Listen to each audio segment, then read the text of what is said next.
Halo semua, kembali lagi dengan saya di sini. Saat ini kita akan belajar atau membahas materi kimia tentang teori asam dan basa.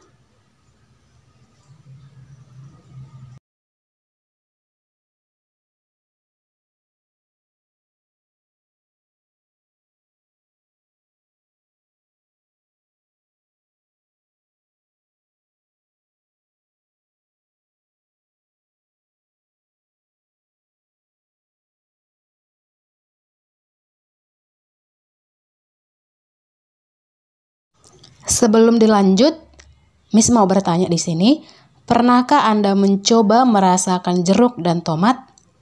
Rasa apakah yang dominan dari kedua buah tersebut? Tentu kalian sepakat bahwa rasa yang dominan adalah rasa asam, bukan? Kenapa?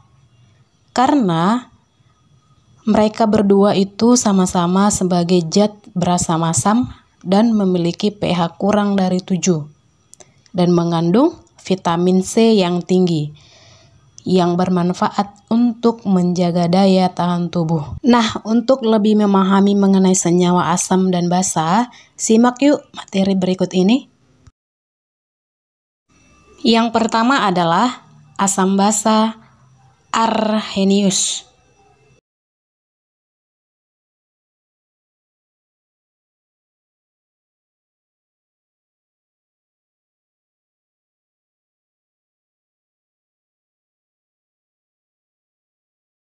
Untuk asam,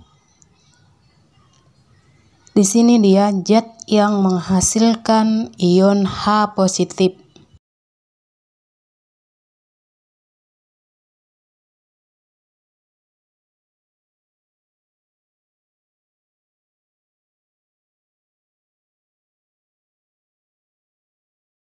Dan untuk basa, zat yang menghasilkan ion OH negatif.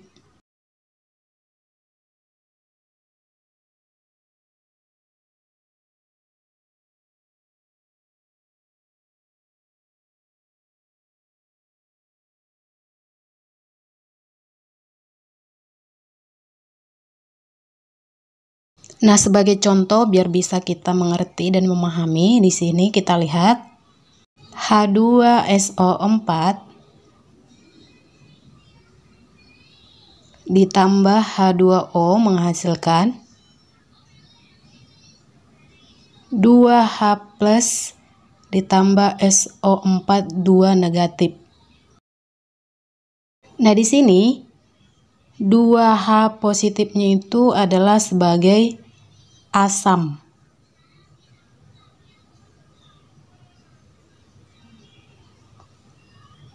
Dan untuk basa, jadi kita cari di sini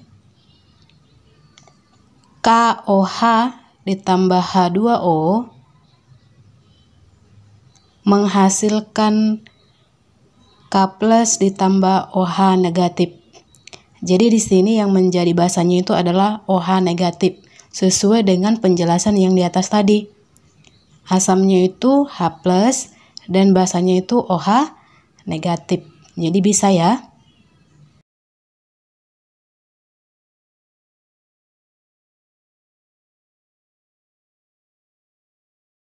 Ingat, di dalam asam basa Arrhenius dikemukakan supaya lebih paham. Asam basa monoprotik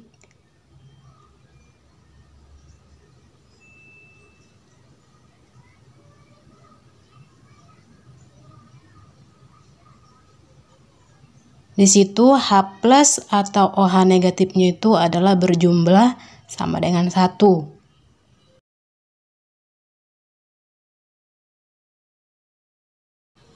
Sedangkan untuk asam basa poliprotik,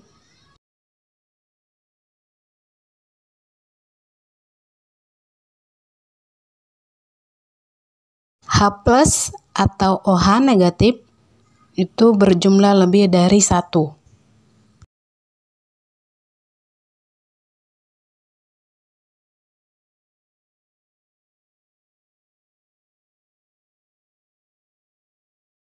Yang kedua adalah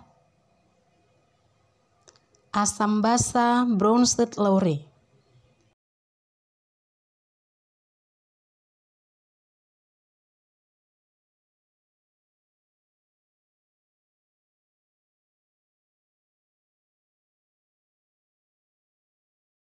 Lowry mengatakan bahwa basa itu sebagai akseptor proton H+,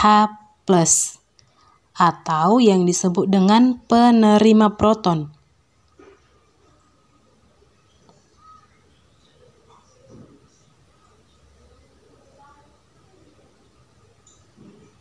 Sedangkan asam itu sebagai pendonor proton H+, atau yang disebut dengan memberikan proton.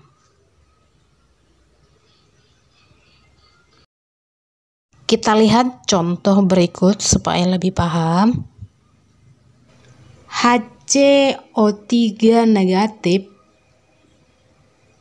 ditambah H2O menghasilkan H2CO3 ditambah OH negatif.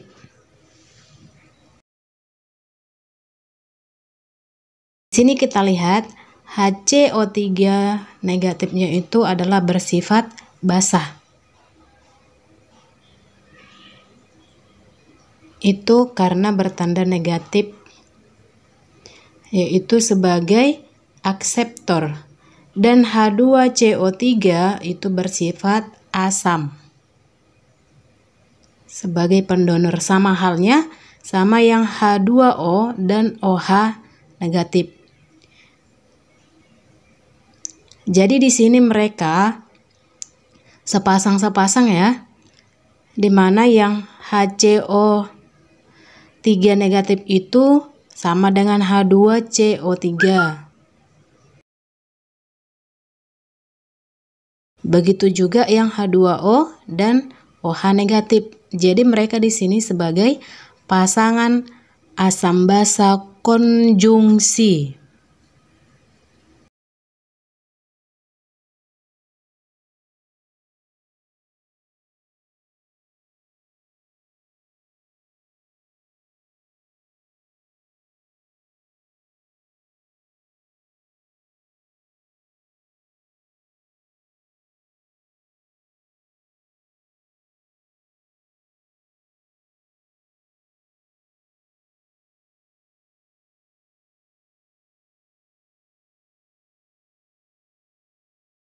Nah, di sini yang perlu diingat adalah kita ambil NH3. Kalau untuk asam berarti dia naik 1, dan untuk basa itu turun 1. Dimana kalau dia naik 1H berarti NH3-nya itu menjadi NH4+. Dan untuk basa karena dia turun menjadi NH2 negatif.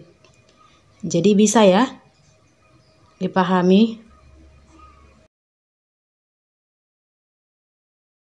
Dan yang terakhir adalah asam basa Lewis.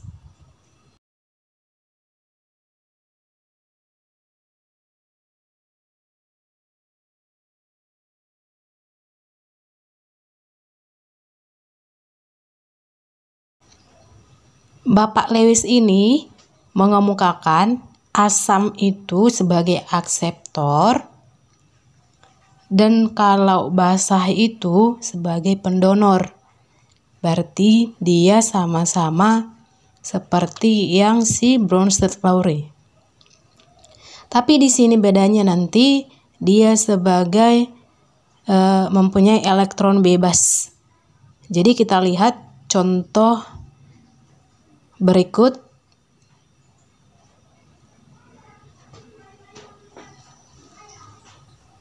Yaitu NH3 dan juga BF3.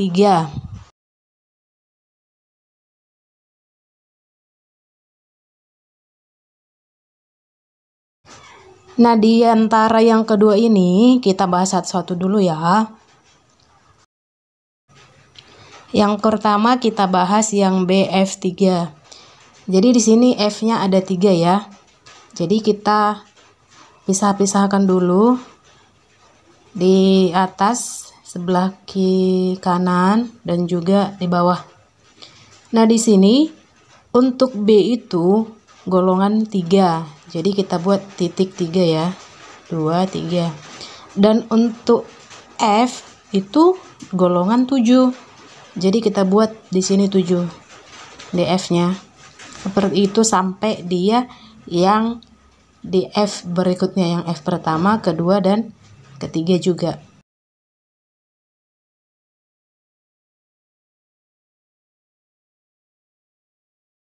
Dan yang untuk NH3 hanya juga berjumlah 3. Jadi kita pisahkan seperti yang di sebelah kanan tadi ya.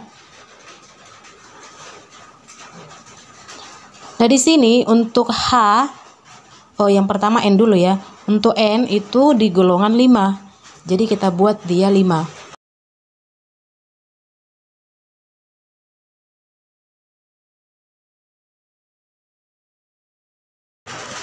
1, 2, 3, 4, 5.